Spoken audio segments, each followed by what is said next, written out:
My name is Selena, and today I'm going to be talking about the O.J. Simpson murder trial. It is known to be one of the most infamous cases of this century. So who is Orenthal James Simpson? Casually known as the Juice, O.J. Simpson was born on July 9th, 1947. He was a gifted running back for USC, the Buffalo Bills, and the San Francisco 49ers. He is especially known for his murder trial where he was accused of violently and maliciously killing 2 victims in the early 90s.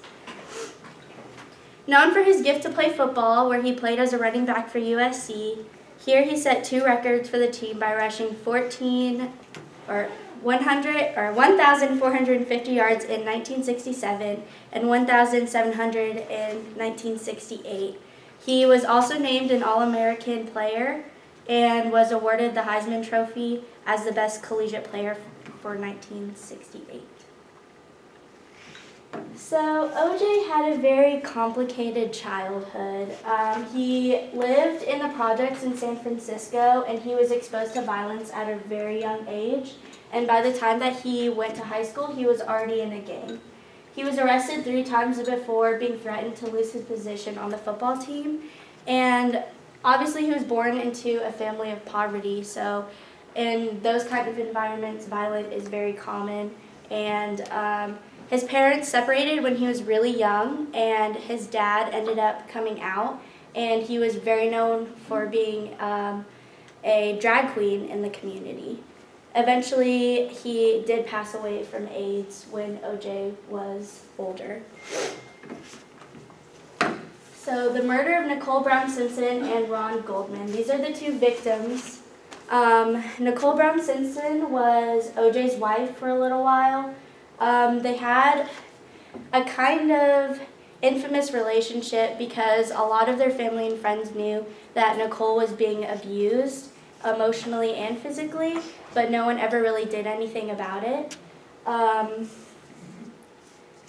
They had a really rough marriage and a history of domestic violence, and there were plenty of times that Nicole ended up having to go to the police and report what was going on in her marriage, but eventually she just kind of fell through with holding him accountable to those actions. He was a master manipulator, and every time that he would hurt Nicole, he would buy her gifts, really expensive things to forgive her, and she kind of felt like she owed him something because he was always giving her gifts. So she kind of just accepted the abuse that she was taking. The murder of these 2 victims was extremely violent, and I couldn't really put that many pictures of what happened, but if you look for yourself online, Nicole was stabbed 7 times in the neck and the head, and had a 5.5-inch slash through her throat, which cut through her cervical vertebrae, which is the part of your vertebrae that goes through your neck, essentially decapitating her. She was only 35 years old and a mother of 2 young children that she shared with O.J., which is probably, the whole thing with her neck was definitely the most violent thing, because I saw a picture of it and her head was barely hanging from her body. Ron had a huge force to the left side of his neck, stab wounds to the chest, stomach, and the thighs with large incisions on his face, neck, and chest. Both of the victims suffered from defense wounds, so it was obvious that both of them were trying to fight back and that O.J. was just stronger than both of them.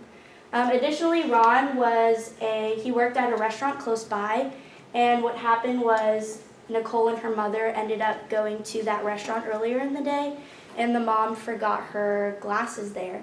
So he ended up bringing the glasses to Nicole, and at the crime scene, the glasses were there near the bodies. But a lot of people have said that they had a romantic relationship, but I couldn't really find evidence of that.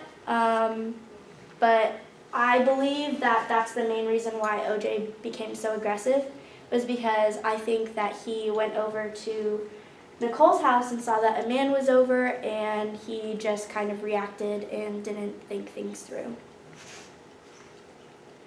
So here are the positions of the bodies. This is Ron Goldman here, and this is Nicole's body. She was in a fetal position.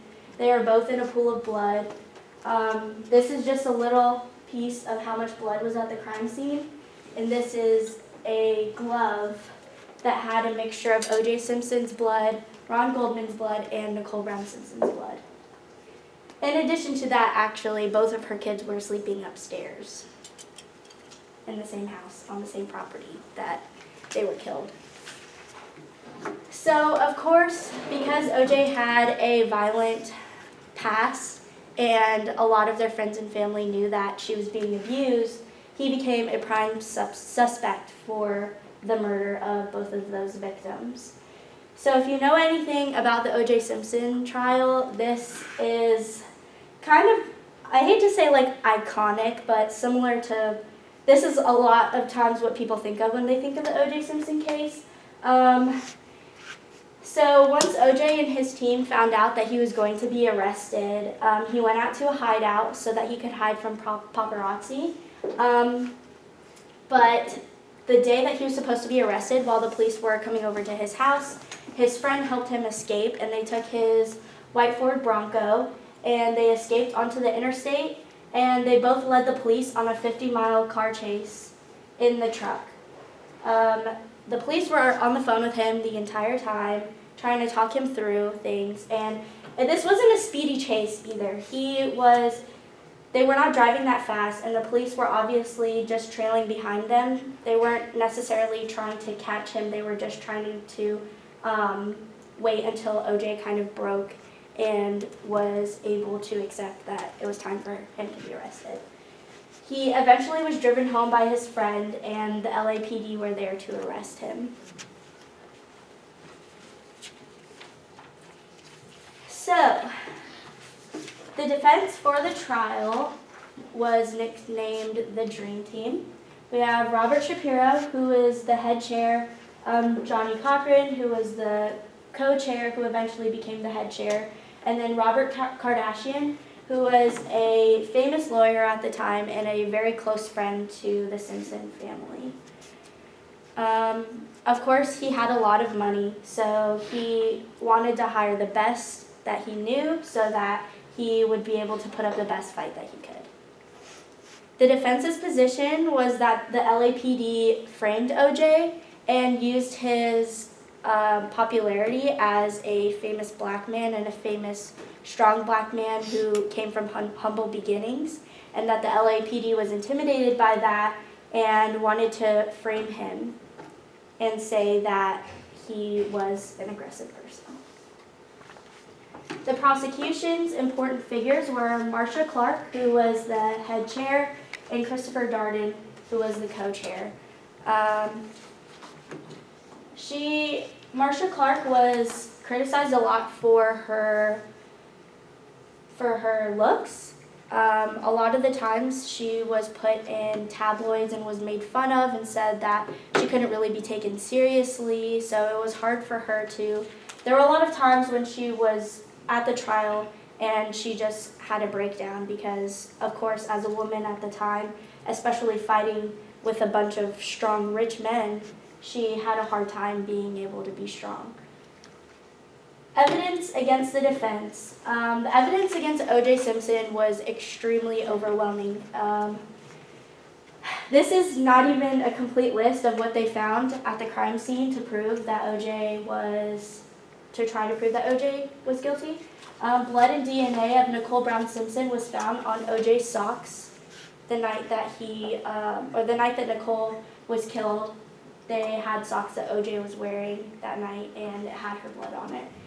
DNA and blood traces of Nicole and Ron were found inside of the white Bronco. That was O.J.'s car. O.J.'s hair was found on Ron's shirt the night he died. Behind O.J.'s building, coins near the parking lot had Nicole's blood on it. The glove found outside of Nicole's home had a mixture of O.J., Nicole, and Ron's blood.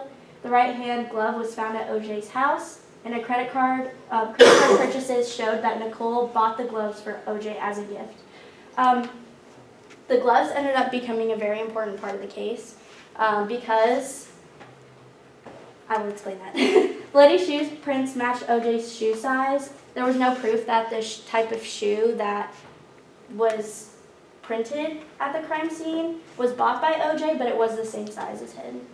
Weeks before the murder, OJ bought a knife that fit the characteristics of the stab wounds of the victims. So the verdict. Towards the end of the trial, the prosecution came up with the risky idea of asking Mr. Simpson to try on the gloves that one was found at the crime scene.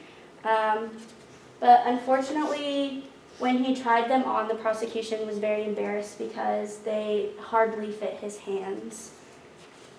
At the time, OJ actually was taking arthritis medicine, which tends to inflame your hands and your feet.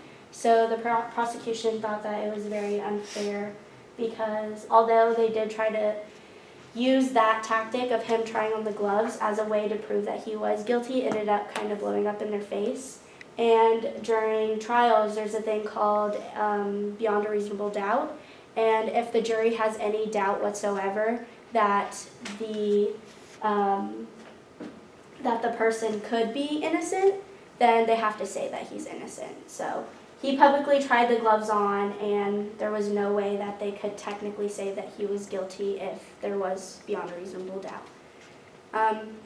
On October 3rd, he was acquitted to the 2 counts of murder, and afterwards he had a big party at his house, and he invited his team. You can see Robert Kardashian here. He invited journalists, people from the media, and basically it was just kind of a show for him to show off that he was free, and he was interviewed by a bunch of newspapers and news outlets. But eventually, the 2 victims' families found it very unfair, obviously because the evidence was so built up against him, and everyone kind of knew that he was guilty, but he kind of just got away with it. So later in 1996, which was a year after the verdict, Ron Goldman's family filed a civil lawsuit against OJ for wrongful death, and both Nicole and Ron's family won compensation for over $12 million on the mother's behalf, and $34 million, and then the children of OJ and Nicole were compensated $12 million. This would be the greatest closure that each of the families would get, and this is a case that, obviously is so unfair, but it is what it is, and that's kind of how our law system works sometimes. So.